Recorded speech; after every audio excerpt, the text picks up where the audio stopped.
I've already sat down, I'll leave it later. Fantastic. Number done.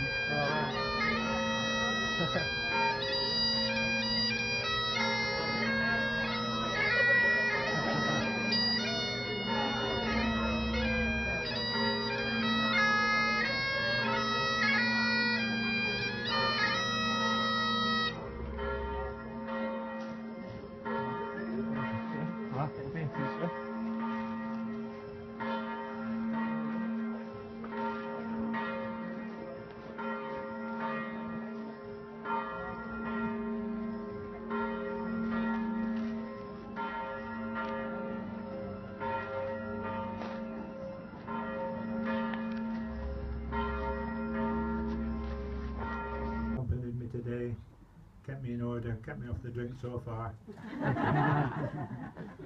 Keeps saying it's the medication, it's a complete nonsense. Because Adam brought in one of the finest bottles of whiskey I've ever experienced a few weeks ago, and it did no harm at all. I just took it away.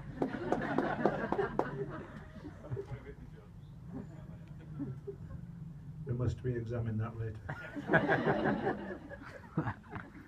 Now I just want to, there's some safety announcements. Of course the burn here, we're not expecting any downpours, but it is safe if you don't get any deeper than your ankles.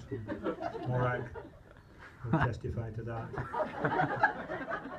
From the other day when she was moving the hens and they all fell out and stood transfixed up to their ankles, which are not, it's not very deep obviously. But also amazing, I don't know how, this has been arranged in 20 days. Absolutely striking.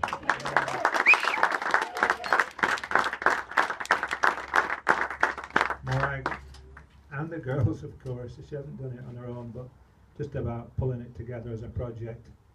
It's incredible what you've achieved, and so well done to you, wherever you are.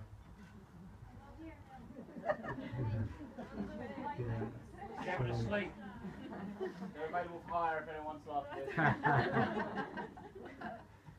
So I'm going to try and be a bit more amusing, but not improper, I hope. However, we'll have a go, see what happens. The burn, as I said, it divides our garden, something we think a lot of.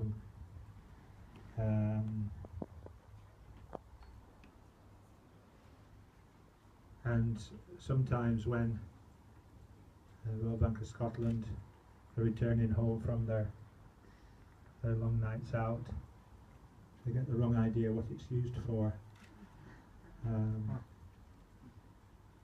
So we don't use it for that. Things get outrageous later on. In fact, there was a fairly serious accident. There's an electrical substation over there, and one of the cables got loose and ended up in the burn, and there was this awful screaming in the middle of the night, and half of Crossford went offline. And a lot of burnt young men. Improper so far, how are we doing? There's a bit more, but we'll leave it.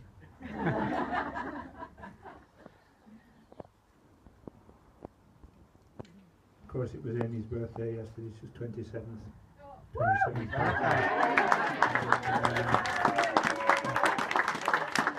We moved here when Amy was 10 months old, so it's been a big part of our life, and we love it here at Crossford. And that's especially very special that you guys are all here to join us today on this extremely special day. Keep saying special. So Martindale, Soroka joined together. Congratulations, you two are the finest people. We're very lucky to have Adam joining our... I'll keep it short because we've got celebrating to do, it's fine. This is theatrical, I don't even need this. I've been married for 17 years, and since we're both children, now we're a lot older and somehow less mature, which is amazing. But it's fantastic to be standing beside my best friend on the day that he gets married to his beautiful wife, Joanne, and it's a great honour, so thank you very much. It's been a massive team effort, obviously, to get it done in 21 days. So I'd like personally to say thank you to everyone who's been involved, the catering, everyone's chipped in. It's been really, really inspiring to see everyone just get it done, which is nice. Even cleaning the stickers off the toilet door, that was an important job. And thank you everyone who's come as well. You know, at such short notice, be able to help share with Adam and Joe's special day. So give yourself a round of applause. Well done.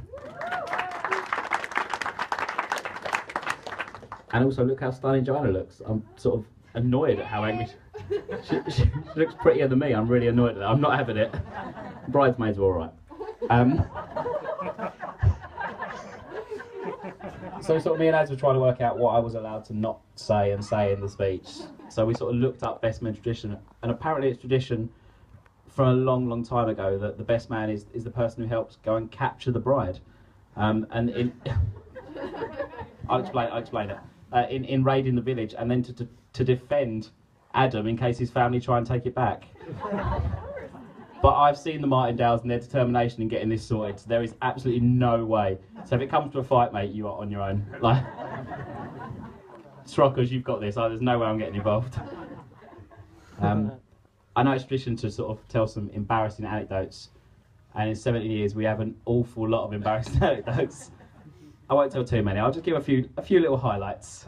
None of them are apocalyptic, which is good. When we were quite young, we slept in a public toilet because we were waiting for our first train. We thought it'd be a lot cheaper, and it was, but it was 20p for 20 minutes.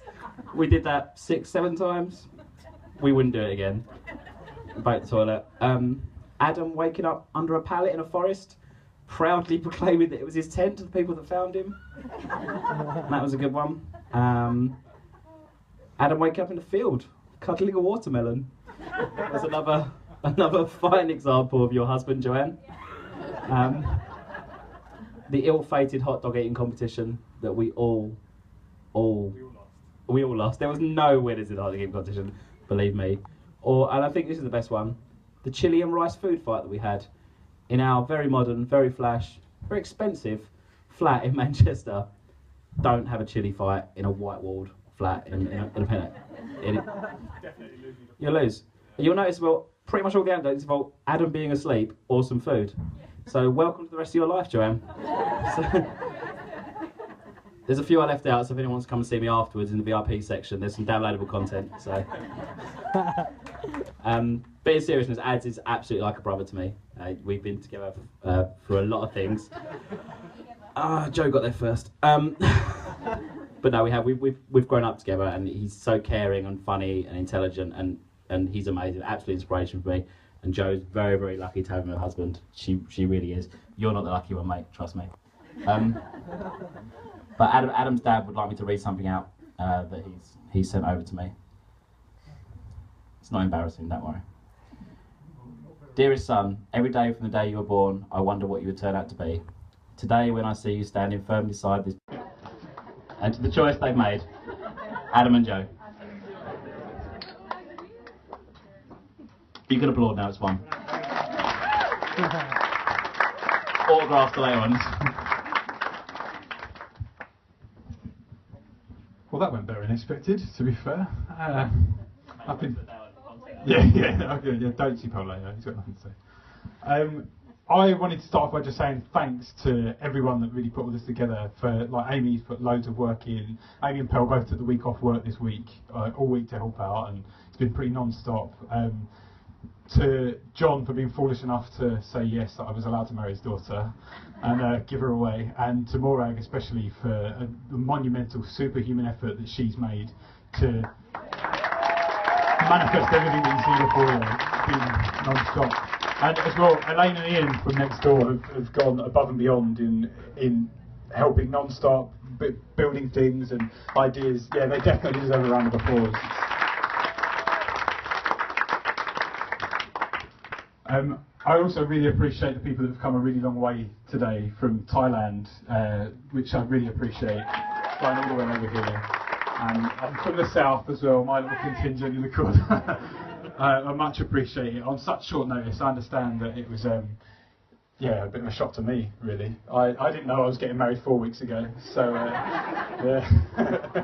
But here I am. So thank you all for being able to make the effort on a Friday to come and see us and celebrate with us. I do really appreciate it. It means a lot to me. Like you're all dear to me now, and over the last 4 years, I've got to know the Martindales really well, and I'm really happy to be a part of their family. And I just hope that my wife's happy to be a part of mine now as well. Thank you.